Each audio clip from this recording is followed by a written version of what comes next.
more into kind of the curse aspect of this whole idea of the character of Yahweh and this covenant that he made with Israel's families. I didn't get that far, but what I found and what I wanted to share with you is something that I think is foundational. So here is the plan. Tonight we're going to cover the question of, are the blessings of Yahweh, are they generational? In other words, if a patriarch or a person in Israel, if they do something good, does that establish some sort of goodwill for that person's descendants before Yahweh? And again, we're not worried about what man thinks. We're not worried about what other societies think. We're looking strictly at what the biblical text supports. And what I have come away with, one of the arguments that I come across, because I do interact with a lot of atheists and a lot of atheist scholarship. And the number one thing that people become so turned off to religion is they cannot answer the question as to why there is suffering in the world today. And what I find is that this covenant that Yahweh made with Israel's families, this character of Yahweh, it provides the answer as to why we do find pain and suffering in the world. So tonight we're going to cover, like I said, the question as to whether or not there are generational blessings. And then later on in the week, or when I can work it into my schedule in the next 2 weeks, we're going to come back and we're going to finish up with what Israel's sin was with the sour grape. In other words, if we do find that there is some sort of generational, some sort of inheritance that you have of what your forefathers have done, well, then how does that interact and play into the prophet's consternation of Israel and their idea that their forefathers have eaten sour grapes and their children's teeth are set on edge? Where did Israel get it right? And where did they go wrong? So that's going to be the second part that we're going to look into this. And then we will come back to the whole idea of judgment. What we are looking at in the overall context is this day of Yahweh. This day of Yahweh that was prophesied in Deuteronomy 31 and 32, Zephaniah, Zechariah. And we are looking at this as actually having happened, this horrific day of judgment, as having happened over 2,000 years ago. And I'm going to give you guys a lot of evidence, a lot of textual support, a lot of historical support for that thesis, because it really does fly in contrary to a lot of beliefs within both Judaism and Christianity.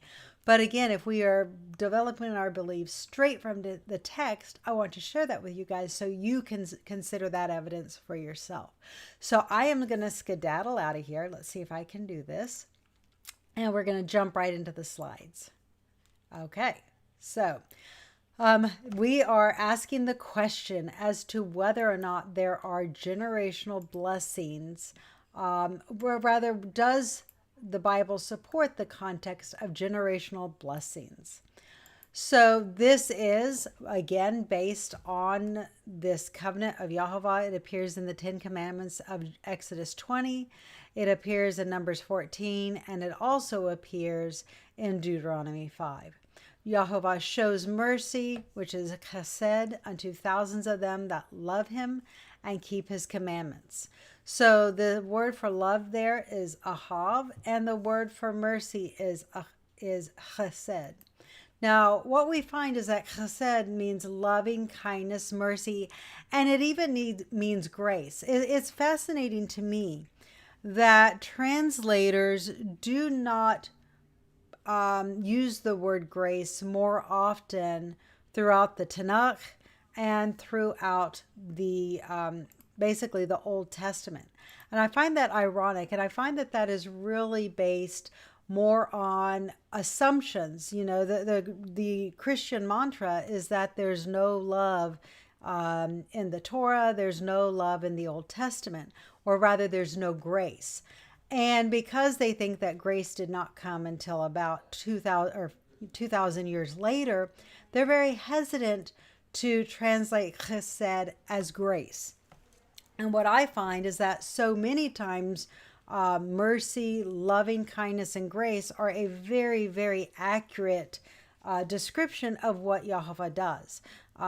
It's nothing that we merit, it's nothing that we deserve, but it is something that Yahovah is affording us. So notice also that our response to Yahovah, that we love him, is shown by an outward physical action.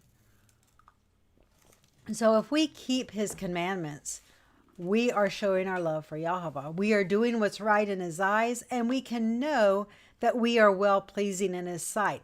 It's not as though we have to, grasp at the darkness, or always wrestle with this question of, is God happy with me? Am I favored in his sight? Am I acceptable? We can put those questions to rest if we are keeping his commandments, because we are fulfilling the qualifications. So it's something that we don't need to wrestle with. We don't need to kind of reinvent the wheel, but rather we need to move forward by standing strong on the covenant and obeying the mitzvot, or the commandments. Now, this gets now more into the idea of generational consequence, whether it be for good or whether it be for evil. Let's look at Genesis 17, verse 7. And I will establish my covenant between me and you, and your seed after you in their generations, for an everlasting covenant, to be a God unto you, and your seed after you. So we find that Abraham obeys, Abraham follows Yahovah, but the blessings, the promises, far outseed or far outlive the days of Abraham. The promise that Yahovah gives is to Abraham's future descendants. The same promise of making Abraham's seed as the stars of the heavens or the sand of the seashore. That is never a blessing that Abraham received during his lifetime. In a very real sense, that blessing really didn't do anything for Abraham during his lifetime, because his seed being multiplied would take generations. It would take hundreds of years, if not almost thousands of years, for that promise to be fulfilled. So, but here we have a promise, a covenant that is given to Abraham, and it affects his future descendants. Now, Genesis 26 really drives this point home, and I am going to read this. In Genesis 26, verses 4 through 5 states, and I will make your seed to multiply as the stars of heaven, and I will give unto your seed all these countries, and your seed, your descendants, shall all the nations of the earth be blessed. Because, and here the word is achav, because that Abraham obeyed my voice, kept my charge, my commandments, my statutes, and my laws. Well, this is an interesting concept. Isaac, Jacob, the nation of Israel, they receive something as a consequence. Now, in this case, it is a consequence for good, or a consequence for blessing. Now, akev in this text, it only appears a handful of times throughout the Tanakh. I think it was something like 7 or 8 times. But this word specifically means on the account of, or as a reward for something. So the reward that is given to Abraham for keeping his statutes, Yahovah's statutes, judgments, and commands, is that Yahovah's covenant, his promises, his oath, is given to his future generations. So here we have the actions of a righteous man blessing and establishing an entire inheritance for his future descendants. So this is something that is a very fascinating concept, because we find that, blessings don't just occur because you and I live a righteous life. Sometimes they occur because someone before us, and oftentimes it's an ancestor, but as we will see, it is not always an ancestor. It can be someone else has done something that is right and good and established a godly inheritance for others. Now, generational promises. This is Deuteronomy 7, 9 through 10. And this is what YHWH promised the children of Israel. And if you guys, I hope I don't lose power. If you guys hear kind of like a roaring in the background or you hear some noise, that is Cristobal making his presence known. We're good here, but you may hear a squall every now and then. So Deuteronomy 7 verses 9 and 10. Know therefore that YHWH your God, he is God, the faithful God who keeps covenant and mercy to them that love him and keep his commandments to 1,000 generations, and repay them that hate him to their face, to destroy them, and he will not be slack in him that hates him, but he will repay him to his face. Now, the word generations, which is door, does not always appear in this context. This is one exception where the word generations, which is translated like a generation of men, or it is often translated a period of time. But you find that the context over and over again really means physical generations. And so oftentimes, more often than not, especially in Exodus 20, Deuteronomy 5, Numbers 14, you find that the idea of generation is implied by the text, even though it is not implicit. So we find that for the sake of a righteous ancestor, YHWH does or provides certain things to the descendants. And this is brought out again in Deuteronomy 4. YHWH says, because he loved your fathers, or this is actually Moses speaking here, therefore he chose their seed after them and brought you out in his sight as with his mighty power out of Egypt. So Israel had done nothing to merit this love that was shown to them, this deliverance that YHWH gave them. This was strictly God's grace to the nation of Israel. Israel was not righteous. Israel, by this time, this is right before she enters the promised land, Israel had already rebelled 10 times. She had spent 40 years wandering in the wilderness, and now she is about to enter into Egypt. So God did not choose Israel because he loved Israel. He chose Israel because he had loved her forefathers, and he had made a sworn oath to them, and he upholds his word, and he shows that love to Israel's descendants, and specifically to Abraham, Isaac, and Jacob's descendants. Due to the oath of a righteous ancestor received from YHWH, it is passed down to the children. So in other words, we have this idea that a covenant or an oath is a physical property. It is something, an asset that can be inherited by descendants. Just as land is inherited, so can covenants be inherited. And this really reiterates the concept of the previous verse. And this is what Moses says once again. YHWH did not set his love upon you, nor choose you because you were more in number than any people, for you were the fewest of all people. But YHWH loved you, but because YHWH loved you, and because he would keep the oath which he has sworn to your fathers, has YHWH brought you out with a mighty hand, and you redeemed you out of the house of bondmen from the house of Pharaoh, king of Egypt. So again, the whole entire reason that YHWH delivered Israel was because of the oath he had given to Abraham that Israel had inherited. Because he had loved their forefathers, Israel inherits that goodwill or that grace secured to them by that relationship between YHWH and Abraham. This again, I think is probably one of the strongest verses in Deuteronomy 9, verses 4 and 5. Hold on real quick. Hello. Hello. Okay, I'm not sure what that was. I just didn't know if perhaps there was some issue with the sound and somebody was texting me real quick. Sorry about that. So Deuteronomy 9 verses 4 through 5, I think really drives this point home. Jehovah chose Israel due to the covenants with her ancestors. So this is you could call this intellectual property. You could call this a relationship property, but this is very much an asset that is inherited by physical descendants. So this relationship between a physical offspring, a zerah, somebody who actually issues forth from Abraham's loins, from the children of Israel's loins, that is really what we find to be the condition of inheritance.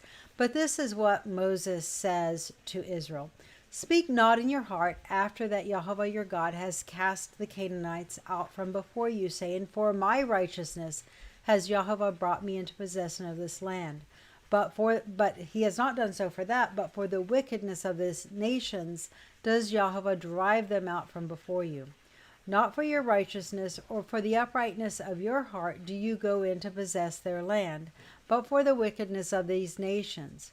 Jehovah your God does not drive them out before you, but that he may perform the word which Jehovah swore to your fathers, Abraham, Isaac, and Jacob. So once again, remember Israel at this point has rebelled against Jehovah 10 times. But for the sake of the oath that Israel has inherited, this goodwill that Abraham, Isaac, and Jacob have secured for their descendants, this is the reason that they are given favor in Jehovah's sight. This is why they are empowered to drive out the Canaanites. Now notice as well, Jehovah says that because the wickedness of the Canaanites is the other reason by which Israel is empowered to drive these nations out. But why is it Israel instead of maybe Egypt or Assyria or some other nation?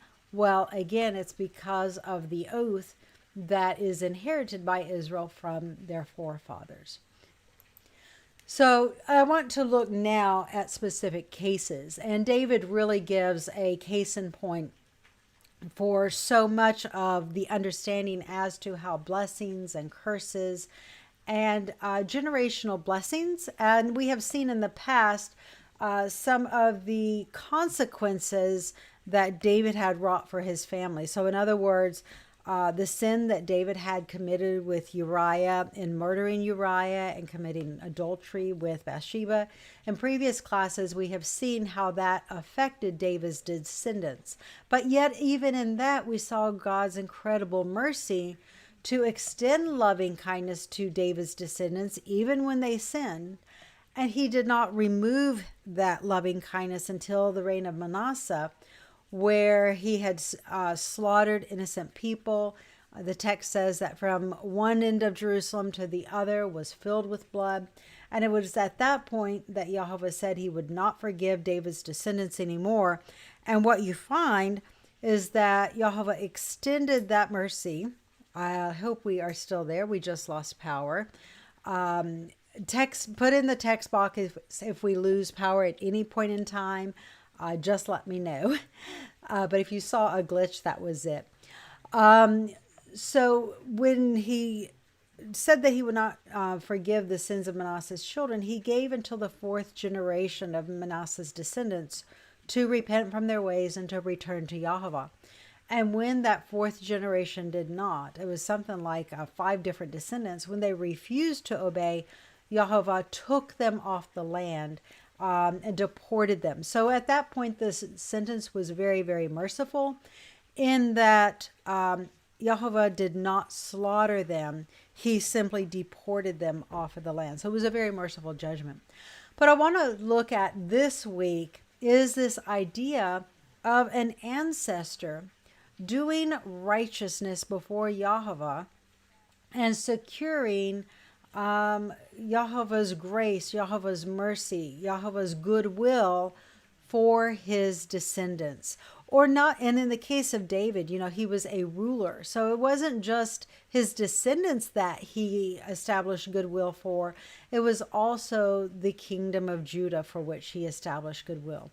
So this, we're going to touch upon this concept of for David's sake. So in other words, David did something what was right and good.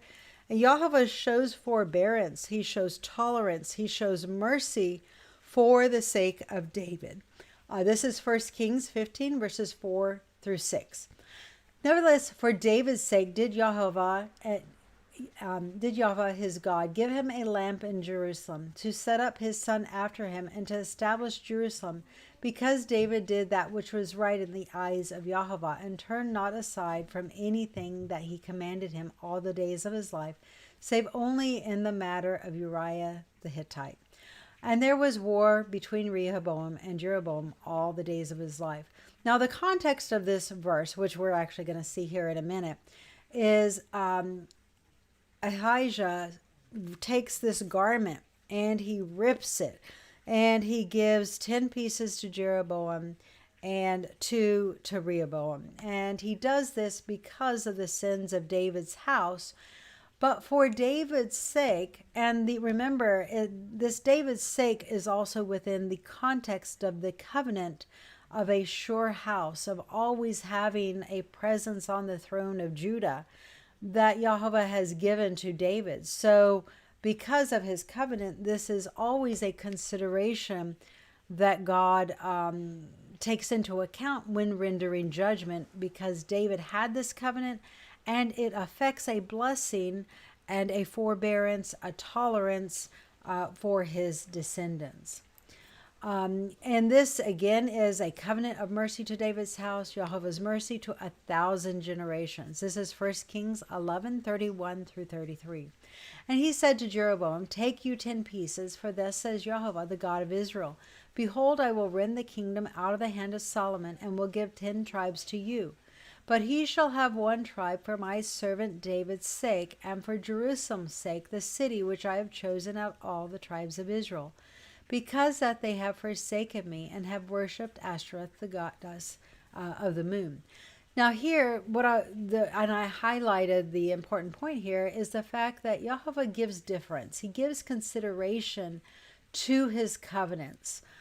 So David's righteousness in obeying all that YHWH commanded him established a goodwill and a blessing for his future descendants.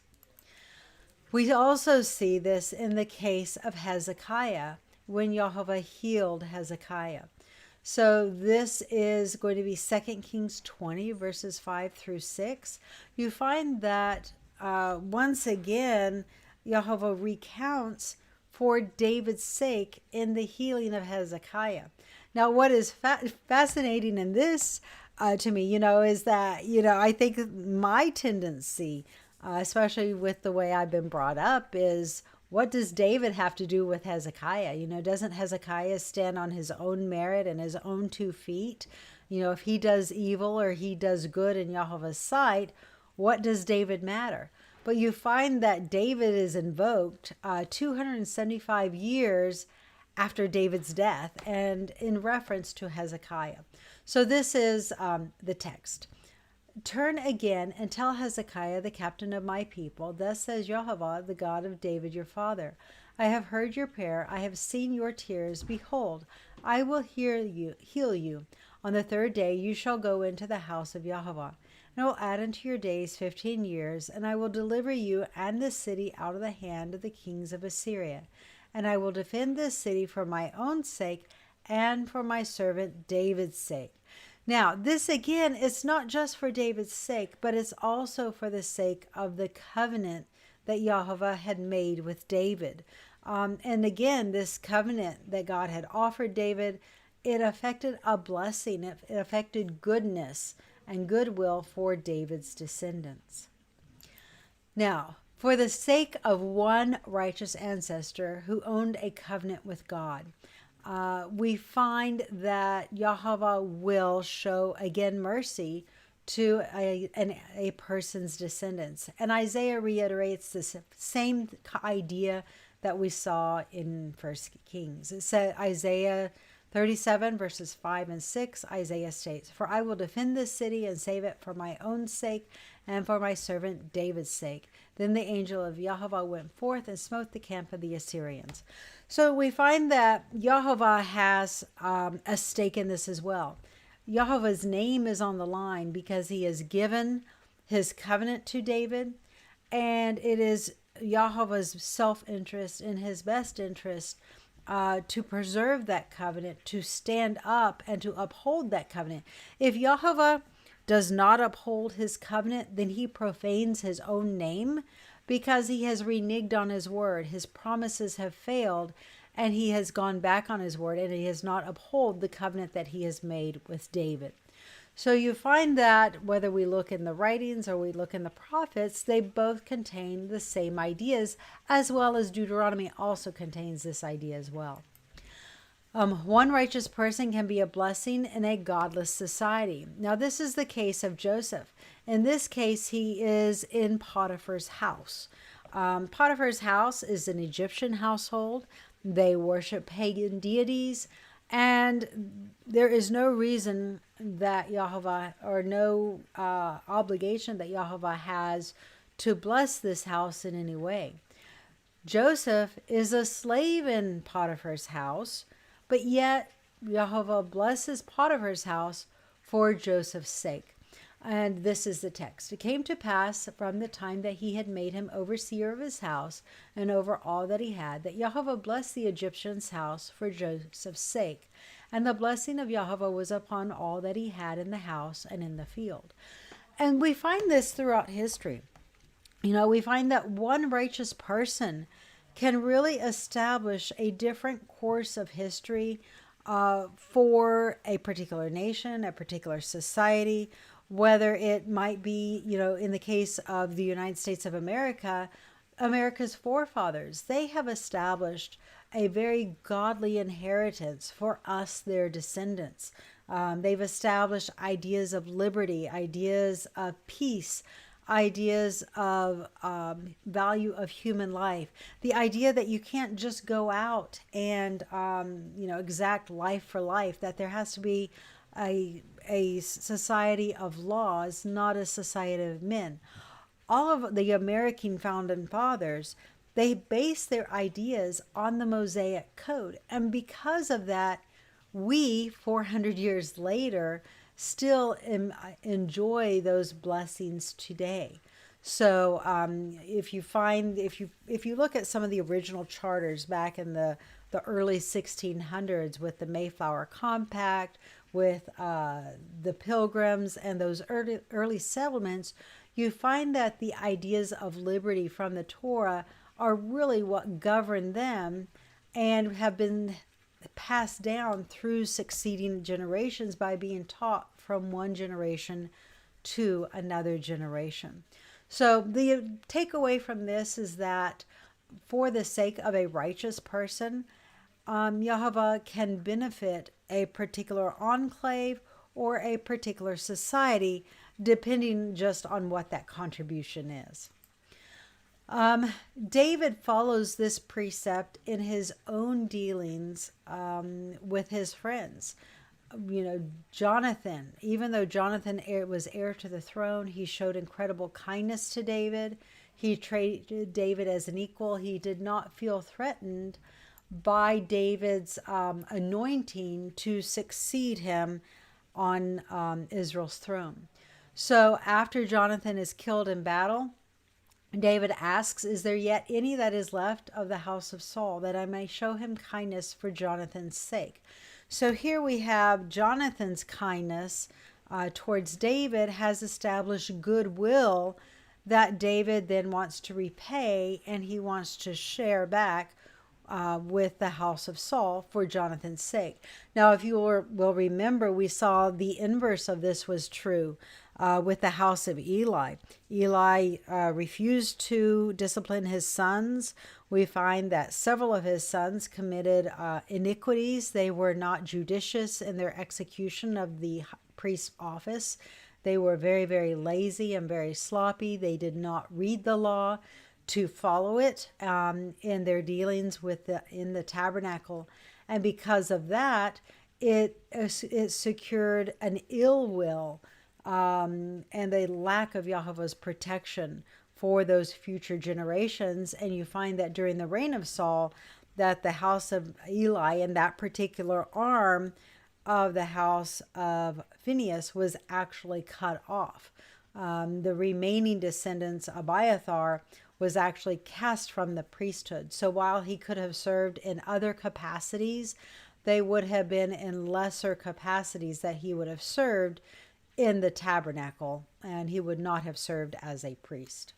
So again, we're looking at this idea of an ancestor providing goodwill for his descendants. Now, this next one is really one of my favorite because it speaks to you and I today. This is the goodwill of YHWH from Abraham, Isaac, and Jacob, the nation of Israel, to each and every one of us today. So YHWH redeemed Israel's descendants due to their ancestors' covenants. Now this text in Leviticus, we're going to begin in Leviticus 26:33. This is one of my favorite covenants, or one of my aspects of the covenant.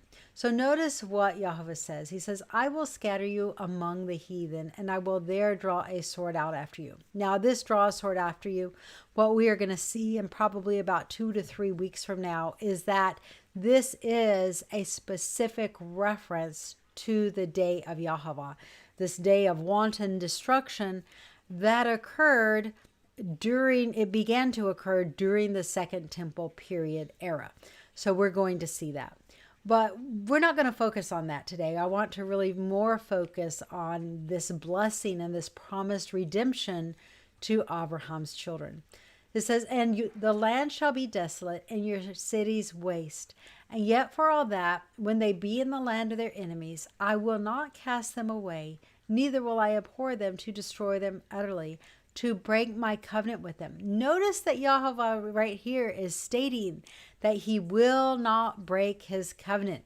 If he were to do this, he would profane his own name, which is why he invokes this promise by proclaiming his own name. He says, for I am YHWH their God. This is like YHWH swearing in his own name that he is not going to break his covenant with them.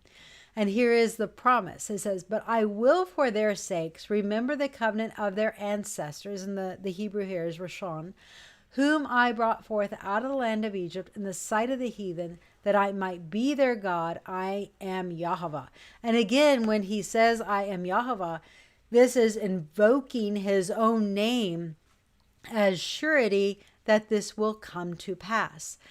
So let's go back to this idea of for their sakes, I will remember the covenants. So this really dovetails into the two covenants. Remember that we saw that when YHWH covenanted with Abraham, he said that I will be a God to them and I will establish my covenant with them in their generations. This is a promise. This is goodwill. This is a blessing that is inherited for future generations. Well, then we have the nation of Israel, who covenants with YHWH both at Mount Sinai as well as on the plains of Moab shortly before they enter into Canaan, the promised land. So YHWH is invoking Israel's ancestors. He is saying, for their sakes, I will remember the covenant of their ancestors, whom I brought forth out of the land of Egypt. So YHWH is remembering Israel's past ancestors, the covenants that he has made for them, with them, and he is reestablishing that with Israel's descendants. So you and I, who are scattered among the heathen today, we can claim this promise. We can claim it. We can, if we look to YHWH, we obey his commandments, we do what is right in his sight, then we can ask YHWH to restore those covenants with us. Now, there's a few takeaways from this. First of all, notice there's no room in this for replacement theology. YHWH is very consistent. These covenants are to be inherited by Israel's descendants. Their zerah, literally meaning sperm or offspring, today. I mean, Jehovah's covenants are to 1,000 generations. 1,000, if each generation is 30 years and there's 1,000 generations, that is literally 30,000 years. We're barely 3,000 years into this 30,000 years. So we still have 27,000 years to go. So the promise here is that God will redeem Israel due to the covenant of her ancestors. No entity can replace Israel. This is inherited. Remember, a covenant is an asset, a physical asset that can be inherited. Because Jehovah covenanted with the Israelites at the Exodus, he will redeem Israel's latter-day descendants. Israel will receive this benefit due to Abraham's righteousness and the covenants God gave to her ancestors, which the descendants of Israel owned. So what we are seeing is that the Bible does support that a righteous ancestor can establish blessings for his future descendants. He can establish goodwill for his future descendants. So inheriting your ancestors' God and inheriting your forefathers' righteousness are a concept that is very closely related. Look at Deuteronomy 30, verse 6. The promise to Abraham's seed that remains today. Deuteronomy 30 occurs at the very end of the chronological timeline that Yahweh has given to Israel that begins in Deuteronomy 28 with this period of blessing. You have the period of curses. You go through Deuteronomy 29 and the prophecy that was given to Israel at Mount Sinai, this that we may know aforetime before it happens, that we may say, yes, Yahweh, you have shown us what would happen to us before it has happened. This thing that Isaiah 44, 45, and 46 refers to, this chronological timeline that governs all prophecy for the last 2,500, 3,000 years, comes to a close in Deuteronomy 30. And one of the final promises is to this latter-day restoration that is scattered among the heathen, the descendants of Abraham. They are in all nations. And Yahweh says in verse 1 that if you will from there seek me, if you will turn from your sins and seek me with all your heart and all your soul, then I will take you and gather you from all nations that I have scattered you, and I will restore you to the land. But here's the continuation of this promise, which states, and Yahweh your God will circumcise your heart and the heart of your seed to love Yahweh your God with all your heart and with all your soul, that you may live. So notice once again, this is a promise not open-ended to just anyone, although I'll come back and address that in a minute. But this is a promise specifically to the seed of Abraham. So God continues to distinguish between Abraham's seed and the descendants of the rest of the world. And this distinction comes about in verse 6 and verse 7 of Deuteronomy 30. It says, Yahweh your God will put all these curses upon your enemies and upon them that hate you and which had persecuted you. So there is a distinction that Yahweh makes even today, even in our day and era, between the descendants of Abraham and the descendants of Amalek, the descendants of the Egyptians, the Assyrians, the Hittites, the Hivites. Now, do we know who we are? No, we do not. But here's the thing. If you look statistically at Abraham's seed being spread across the face of the earth, and remember, it does not matter if a group of people recognize you. It doesn't matter if a community recognizes you. It really doesn't matter, a hilt of beans, what the world recognizes you as. What counts is what YHWH recognizes you as. And the promise is that if we take hold of the covenant to obey it, if we keep the commandments, if we love YHWH, we seek to do what is right in his sight through obedience, guess what? We become part of the seed of Abraham. And statistically speaking, Abraham's seed being spread across the face of the earth, there are very few of us, because that seed has been kind of washed through all nations. Any of us that obey can take hold of the covenant, and YHWH will establish that covenant, and he will extend that to us. We will all be grafted in at a second Exodus at some point in time. So coming back now to this idea of righteous inheritance, Proverbs 20 verse 7 says, the just man walks in his integrity. His children are blessed after him. You see this over and over again, where a forefather lives righteously and he teaches his children. He trains his child in the way that he should go. And that training keeps on giving 3 and 4 generations later. You find that inheriting the blessings of a righteous forefather is a concept that is reiterated over and over again throughout the Proverbs. Proverbs 13:22, a good man leaves an inheritance to his children's children, and the wealth of a sinner is laid up for the just. So here's the idea that how you live your life should be a blessing to your children. It's not like you should just be dust in the wind that's scattered and leaves no impact.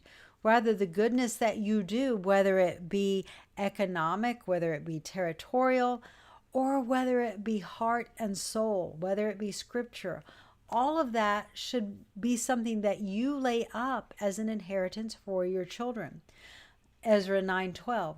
Now therefore give not your daughters unto their sons, neither take their daughters unto your sons, nor seek their peace or their wealth forever. This is speaking of the natives of the land of Canaan, when they had come back after the order of King Cyrus.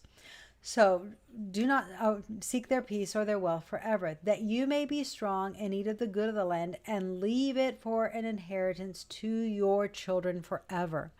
So notice there's this idea that the way that we live our lives today leaves an inheritance to our children that can either be short-lived, it can be 1 or 2 generations, or it can be perpetual. It can keep on giving over and over and over again if those same statutes of YHWH, the same judgments, are kept generation after generation after generation. It can become eternally perpetual, or it can have an expiration date if a generation turns away from YHWH. So look at America, which I do believe is a classic example. We have enjoyed, compared to other nations of the last 400 years, unprecedented peace, unprecedented prosperity, unprecedented wealth and success in all that we have set our hands to do, because we have followed a Mosaic law code. We have followed a system of justice that seeks to be blind as far as who the justice is being administered to. We try to render judgment based on the merits of the case and not who is involved. So all of these ideas, as long as they are followed, make us very strong and keep us inheriting the land. But the inverse is also true. Today, we are beginning to see more and more fracturing of this brotherly and national unity that we once had. We begin to favor the stranger that is among us. Our system of equity becomes partial. We begin to treat people differently as far as justice is concerned. And we find that we begin to fragment into different groups. And rather than being one homogeneous nation based on standards of justice and judgment, we become partial to our own communities, our own groups, rather than having Yahweh's standard as a light to enlighten our path. So coming back now to Deuteronomy 27 verses 9 and 10, Yahweh states that his loving kindness, his covenant, is to 1,000 generations. Is the inverse of this also true? If blessings are to 1,000 generations, then how do curses due to no consequence whatsoever when wickedness occurs? How does that occur, or how does Scripture see that relationship? And what we are going to specifically look at next week is going to be to the third and fourth generation within the concept of fathers eating sour grapes and their children's teeth being set on edge. And I know it may seem like, I've stayed in this section a really long time, but I just want to make sure that we are so firmly grounded in this so that when we come to the day of Yahweh, I want you to see that he did not do without just cause all the horrific wars, the conflicts that occurred during that era. I want you to be able to see for yourselves why it occurred and why the timing was also important. And I also want you to see for today how there are reasons, there are answers for why there are pain and suffering in the world today and why we see these things occur. And so if God blesses people due to an ancestor's righteousness and or by a covenant given by God to an ancestor, then what will he do on account of an ancestor who is evil and hates Yahweh's commandments? That will be our class next time. So at this point, I see there are a couple of comments. I'm going to try to catch those. Let me see if I can come back in. This is always tricky. Let me see if I can grab this and bring it back in. There we go. All right. So let me go over to, okay, Miriam says, so being a blessing to a blessed person, not from your family, can bring blessings to your home or family. Yes. And I think that this is important too, because remember Isaiah says, let not the stranger that has joined himself to Israel say, I am a dry tree, or the eunuch. Just because someone is not the seed of Abraham, and we have no idea of saying whether or not we are or not. I would say my own personal opinion is that if you have a love for the God of Israel, if you have a love for his statutes and judgments, well, my money is that you are more likely than not to being a descendant of Abraham, because when you look at all the promises throughout the prophets, when you look at the promises in Deuteronomy, they all state that the number one defining trait of Israel is obeying the law. So if you're scattered among the nation and you have this burning desire to keep the law, that probably means that, Abraham's your grandpappy. So, but if you are not, if you do come from another nation, and say Abraham's seed did not come to that nation, it's still, if you have this love, if this love is still there for Yahweh, we are still joined into one family, into one nation. And there are many, many promises, which we will see as we get into more of chapter 19, that there will be a one-time ingathering where all those who have joined unto Yahweh will be given an equal inheritance within the land of Israel. So, but that is for a future class. So take hold of the covenant, obey it, and know that you have no idea. You could be establishing good for many years to come.